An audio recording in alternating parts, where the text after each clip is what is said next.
বিসমিল্লাহির রহমানির রহিম। আজ থেকে 3 দিন ব্যাপী ভূমি সেবা মেলার উদ্বোধন হতে যাচ্ছে।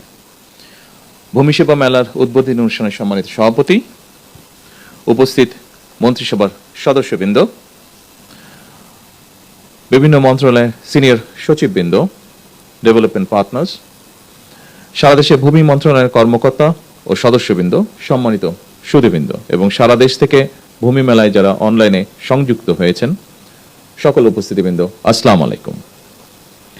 ভূমি কিংবা জমি সংক্রান্ত তথ্য হালনাগাদ করা কিংবা খাজনা প্রদান, এইসব বিষয়গুলো সম্পর্কে ইতিমধ্যেই আপনারা যারা আলোচনা করেছেন কম বেশি তাদের কাছ থেকে আমরা জেনেছি, আমরা সকলেই কম বেশি তাদের কাছ থেকে শুনতে পেয়েছি বা জেনেছি। আমি আর সেগুলো আবার নতুন করে বলতে চাই না। উপস্থিতিবৃন্দ, যুগ যুগ ধরে ভূমি জমি সংক্রান্ত হিসাব নিকাশ এবং এসবের ভাগ বাটোয়ার একটি চলমান প্রক্রিয়া আমাদের সমাজ জীবনে বা পারিবারিক জীবনে। জগতের নিয়মে প্রজন্মের পর প্রজন্ম অতীত হয়ে গেলেও ভূমি জমি এটা থেকেই যায়। সময়ের পরিক্রমায় একই পরিবার হয়তো একই জমি বিভিন্ন শরিকদের মধ্যে বারবার বন্টন হতে থাকে।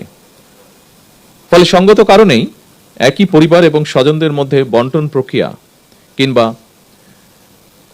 বিক্রি সূত্রে জমির মালিকানাও বারবার পরিবর্তন ঘটতে থাকে। শুধু যুগ যুগ নয়, বলা যায় শতাব্দীর পর শতাব্দী ধরেও ভূমি জমির মালিকানা এইভাবেই নির্ধারিত হয়ে আসছে।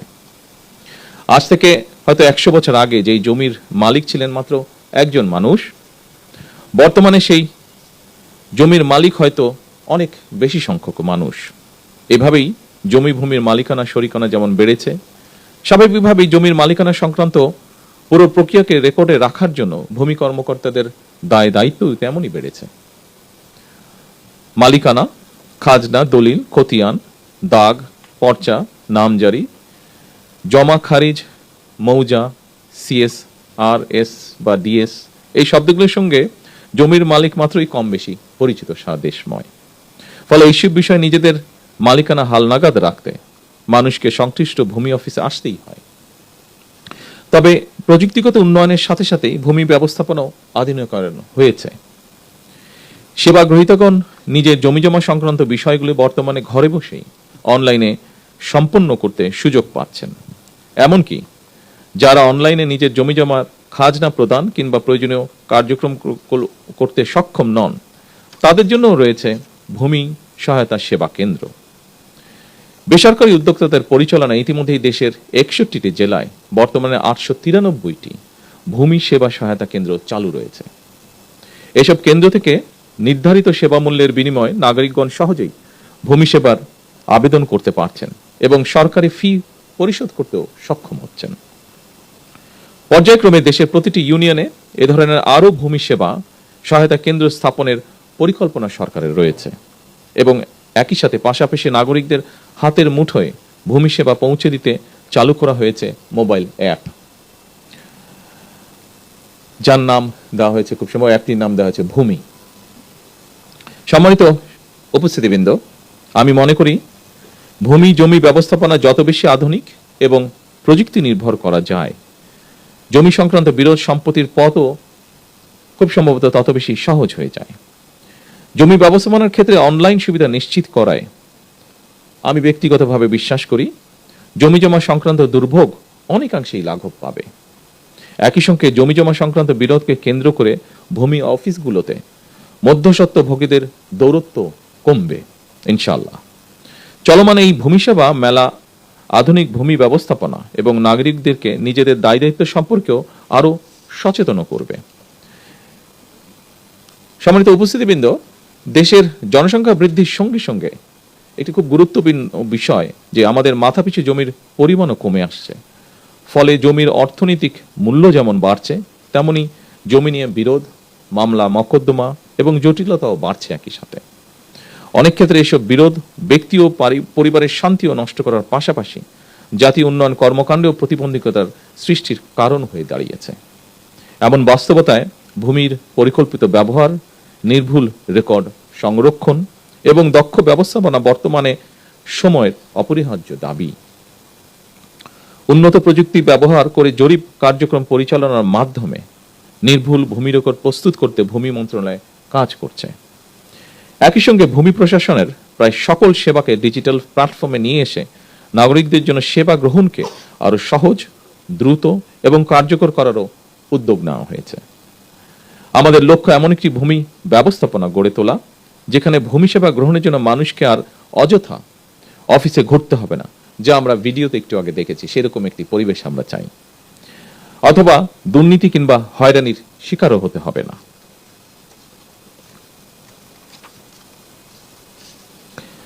সম্মানিত উপস্থিতিবৃন্দ, দেশের ভূমি ব্যবস্থাপনাকে আধুনিকায়ন করে জমি জমা সংক্রান্ত বিষয়ে জনগণকে সহায়তার লক্ষ্যে সারা দেশে ভূমি সেবা মেলা আয়োজন এবং ভূমি ব্যবস্থাপনাকে আরো সহজ এবং আধুনিকীকরণ করার ব্যাপারে আমরা জাতীয় নির্বাচনের কয়েক বছর আগে প্রণীত 31 দফা এবং সর্বশেষ নির্বাচনী ইশতেহারেও বিষয়টি উল্লেখ করেছিলাম।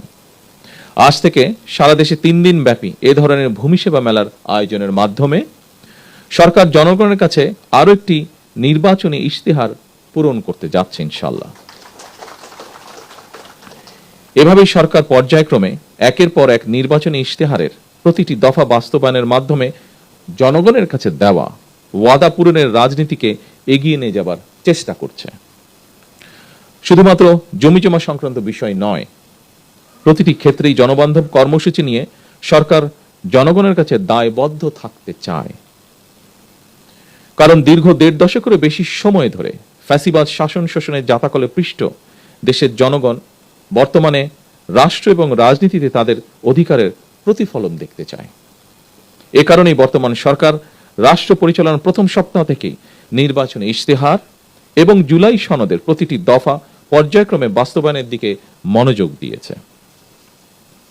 সম্মানিত সুধীবৃন্দ, সারা দেশে বিভিন্ন পর্যায়ের আদালতগুলোতে দেওয়ানি এবং ফৌজদারি সব মিলিয়ে খুব সম্ভবত 47 লাখেরও বেশি মামলা বিচারাধীন রয়েছে।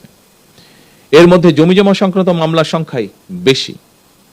সুতরাং এই মুহূর্তে সরকারের সামনে প্রধান প্রায়োরিটি হচ্ছে আদালতে বিচারাধীন মামলা দ্রুততম নিষ্পত্তি।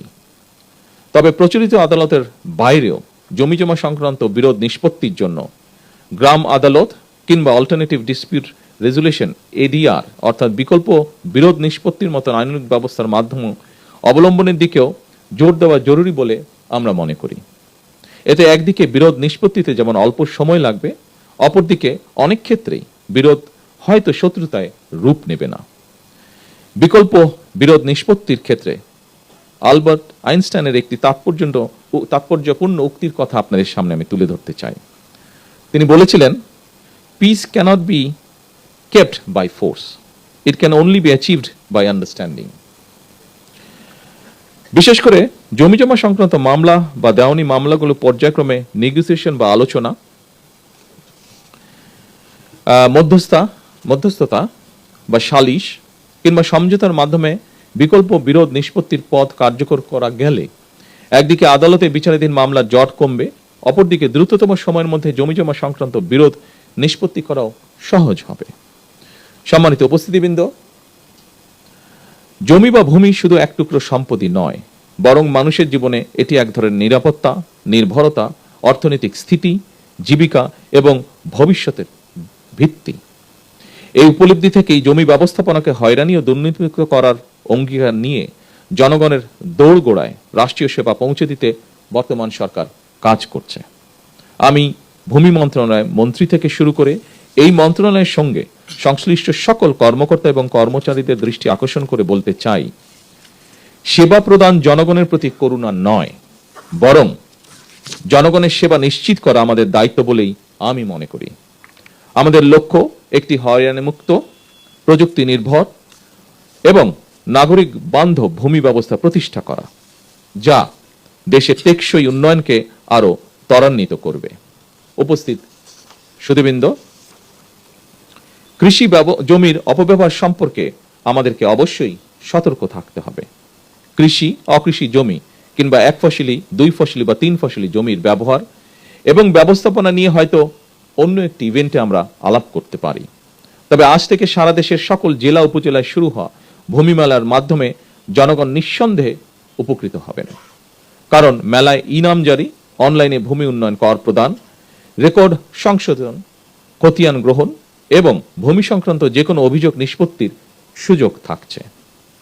অনুষ্ঠানে আপনাদের সঙ্গে যুক্ত হতে পেরে ঢাকা এবং ঢাকার বাইরে অবস্থানকারী সকল কর্মকর্তাবৃন্দের সঙ্গে যুক্ত হতে পেরে আমি আনন্দিত এবং গর্বিত।